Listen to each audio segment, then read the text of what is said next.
매주 금요일 날카롭고 예리한 시선으로 다양한 사회문화 현상들을 짚어보는 강유정, 김만권의 시선 코너. 강남대학교 강유정 교수, 정치철학자 김만권 박사 두 분 어서 오세요. 안녕하세요. 안녕하세요. 네, 오늘의 주제는 김봉곤 소설 논란, 창작 윤리를 묻다, 이렇게 제목을 붙여봤는데요. 누가 좀 먼저 소개해 주세요. 이 청취자분들 가운데 뭐 모르시고 계신 분들도 있으니까. 네. 김봉곤이라는 작가가 네. 소설책을 냈고 굉장히 주목을 받았는데 뭐 무슨 일이 벌어졌던 거예요, 그러니까. 이 작가가 데뷔작이 이제 오토라는 그런 제목을 가진 소설이었는데, 네. 그러니까 오토픽션이라는 걸 한국 문학이 좀 가지고 왔습니다. 그러니까 내 얘기를 허구화해서 나를 다 드러내는 소설을 쓰겠다라고 해서 이제 기존에 썼던 지난번 작품집인 여름 스피드를 비롯해서 이번 작품집 역시도 이제 그런 소설로 이제 만들어져 있었던 거예요. 자기와 자기 주변 이야기들. 자기는 굉장히 또 거의 서스럼없이 노출을 하고 좀 자기 비하적인 부분, 자기 모멸적인 부분까지 이제 드러내는 소설 작법을 가지고 있었는데 7월 10일 정도 이제 트위터에서 문제 제기가 된 게 나와 나눈 사적인 대화 부분이 소설에 무단 전제되었다. 네. 이 부분에 대해서 작가에게 수정을 요구했으나 이 수정이 받아들여지지 않았고 그래서 이제 법률 전문가와 자문을 구한 다음에 출판사와 그리고 한편으로는 이 작품이 또 문학상을 받아요. 네. 그 상을 준 심사위원과 젊은 작가상.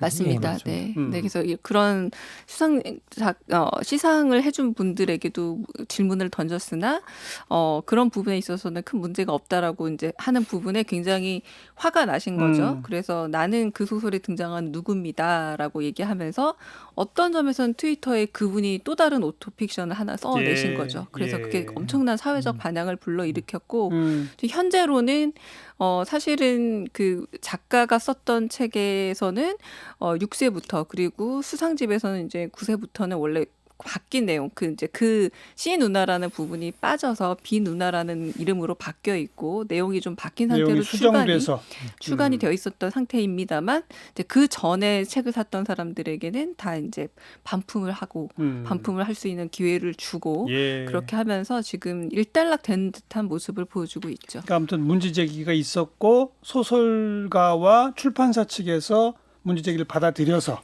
그렇죠. 작가상도 젊은 작가상도 반납하겠다는 작가 스스로 반납을 했습니다. 그런 상황이 된 거죠. 예, 그렇습니다. 그런데 그 김봉곤 소설가 측은 처음에는 그렇게 주장하지 않았나요? 이게 그 개인적 사적으로 나눈 대화들 그 문자 같은 걸로 주고받은 그 내용들을 소설에 쓰겠다라고 허락을 받았다고 하지 않았나요? 예, 그런데 이제 그렇게 허락을 받았다고 처음에 말을 했는데요. 그 이후에 또 이제 17일에 트위터 글이 또 하나 올라오는데요. 그 글에서 이제 허락을 받았다고 하는데 사실 이전에 나왔던 여름 스피드라고 하는 곳에 등장하는 자기가 그 인물 중에 하나인데 자기한테 허락을 받지 않고 자기와 나눈 대화를 또 그 소설에 써서 자기의 성 정체성을 이게 자기가 의도치 않게 아우팅하게 되는 그런 결과를 낳았다라고 이제 또 이제 트위터가 올라오면서 이게 논란이 더 가중되었던.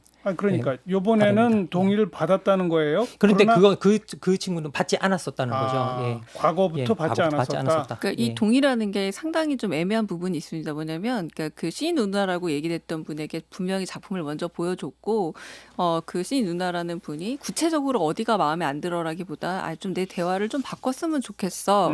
이 정도로 했고 이제 김봉곤 작가는 그냥 싫으면 어떨까 이렇게 얘기를 주고받아서 이제 김봉곤 작가 그 정도면 합의가 된 거라 생각을 했던 거고 이제 C 누나 입장에서는 그렇지 않다고 얘기한 건데 저는 여기서 이제 잘잘못을 얘기하는 문제라기보다 이 오토픽션이라는 말 자체가 사실 우리나라에서 처음 쓰인 게 아니라 굉장히 대표적인 프랑스 작가들 가령 연인이라는 작품 아시죠? 그 연인이라는 작품을 쓴 작가도 뒤렸는데 자신이 경험했던 얘기를 그대로 썼던 거고요. 아니 에르노라는 작가 역시도 자신이 경험을 거의 녹여내는 걸로 유명한 작가입니다. 그러니까 그런 것처럼 그러나 그런 소설이 위험성이 없느냐? 위험성이 분명히 있다라는 거죠. 그 위험성에 대해서 논의도 돼야 하고 책임도 좀 져야 되고 이렇게 얘기가 좀 증폭이 돼야 되는데 제가 가장 아쉬운 거는 제가 좀 충격을 받았던 거는 이렇게 그 서로 나눈 얘기가 소설에 인용이 됐다는 이유만으로 표절 작가라는 시비까지 얘기가 되고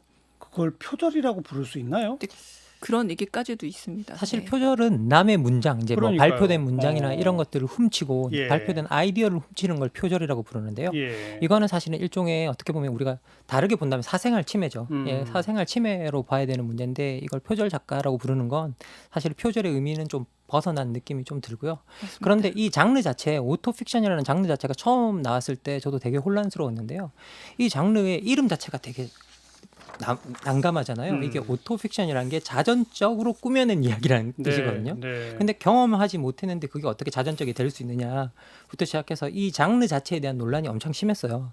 그래서 사실은 이 장르 자체에 대한 논의부터 시작해서 우리가 이 장르 자체에서 허용할 수 있는 표현의 범위나 그리고 허용할 수 있는 어떤 그런 기준 같은 것들에 대해서 사회적 논의가 좀 됐어야 될 것 같은데 이번에는 그런 이야기들이 좀 다 빠져버린 채 논의가 좀 진행되는 느낌은 근데 듭니다. 저는 조금 더 크게 꼭 오토픽션이라는 장르에만 국한시킬 것이 아니라 모든 작가들이 특히 소설가들은 자기가 경험한 이야기들과 주변으로부터 들은 이야기들과 이런 것들이 다 또 소재가 되지 않나요? 맞습니다. 그 유명한 그 발가락이 닮았다가 누구 소설가의 이야기다라고 해서 서로 주먹 다짐이 오갔다는 건 문단 비사로도 유명하기도 하고요.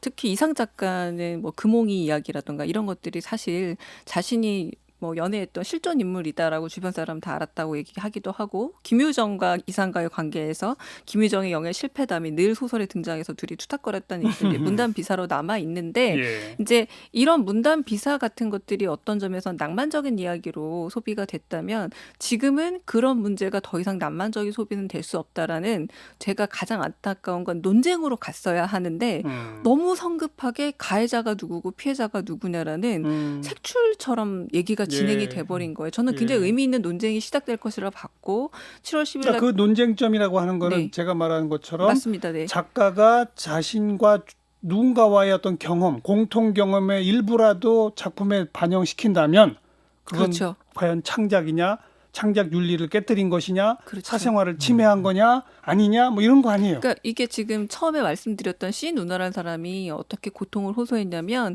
나를 알고 있는 대부분의 사람은 그 C 누나가 나인 줄 알았다라고 얘기하고 있어요. 근데 그거는 과거도 마찬가지고 지금 저 같은 경우는 그 C 누나가 누군지 전혀 짐작도 안 갑니다. 그냥 어떤 점에서 소설의 일부를 읽었는데 한 사람의 고통이 물론 소설의 창작성만큼 더 봐줄 문제는 아니에요. 그러니까 더 소설이 낫다라고 얘기할 문제는 아닙니다만 방금 얘기하셨던 것처럼 이게 소설이란 전체 그리고 어떤 점에서 예술이라는 전체에도 해당이 되는 얘기예요. 예, 예. 그러니까 가령 홍상수 영화도 되게 주변 사람들의 대화를 맞아요. 메모를 했다가 맞아요. 저거 내가 한 얘긴데라고 깜짝깜짝 놀라는 게 많다라는 유명한 그러니까요. 설화가 있잖아요. 그래서 저는 되게 중요한 논쟁의 불씨가 당겨졌다라고 생각을 했는데 이야기가 지금 약간 좀 다른 방향으로 정리가 되고 좀 봉합됐다라는 생각이 듭니다. 근데 누군가의 서사나 아이디어나 스토리를 가져온다는 것과 음. 누군가가 쓴 문장을 그대로 가져온다는 건 조금 다른 차원인 것 같아요. 그거는 저는 조금 다른 차원이고 그리고 이번에 김봉곤 작가는 그 C 누나와 주고받은 카톡 메시지 맞아요. 예, 카톡 그걸 메시지 그대로 전제했다는 거죠. 그렇죠. 예, 그러니까 그대로 한 글자도 안 전제했다는 달랐다는 거죠. 안 달랐다는 거죠. 네. 예, 그거는 조금 다른 것 같아요. 왜냐하면 누군가의 서사를 가지고 온다는 건 그 안에 변형이 있다라는 거잖아요. 예. 그런데 그 변형이 있음으로써 누군가가 눈치 못 채게 한다거나 뭐 정체를 감춘다거나 그런 걸 할 수 있고 하나의 예를 들자면 우리가 해리포터 시리즈에 보면 되게 유명한 스네이프 교수라고 나오는데요. 그 스네이프 교수는 사실 롤링 작가의 그 중학교 때 화학 선생님이 모델이었대요. 그런데 그 화학 선생님은 그 시리즈가 끝날 때까지 자기가 모델인지 몰랐다는 거예요. 예. 실제로. 그러면 누군가의 서사를 가져왔다고 해도 거기서는 엄청난 변형이 있었고 그리고 그게 그 창작이다? 예. 근데 모델이- 또 다른 얘기로는 보르헤스가 어떤 말을 했냐면요. 돈키호테라는 소설이 있잖아요. 그걸 내가 보르헤스가 고스란히 베껴서 만약 2020년에 출간을 하면 그건 다른 작품이다. 왜냐? 그 당시에는 그 당시 유행어로 쓰여진 거지만 내가 지금 세르반테스의 소설을 다시 쓰면 의고체가 된다.